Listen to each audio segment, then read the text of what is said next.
ॐ रं रं रं रक्तवर्णं कटिकटिततनुं देक्षद्रष्ट्राकरालम् घं घं घं घोषघोषं घग घग घटितं घट्यरं घोरनादम् कं कं कङ्कालपाशं धुग्धुग्धडितं जालितं कामदाहम् तं तं तं दिव्यदेहं प्रणमत सततं भैरवं क्षेत्रपालम् भैरवं क्षेत्रपालम् ॐ रं रं रं रक्तवर्णं कटिकटिततनुं देक्षद्रष्ट्राकरालम् घं घं घं घोषघोषं घग घग घटितं घट्यरं घोरनादम्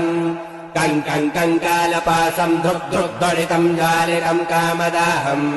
तं तं तं दिव्यदेहं प्रणमत सततं भैरवं क्षेत्रपालम् भैरवं क्षेत्रपालम्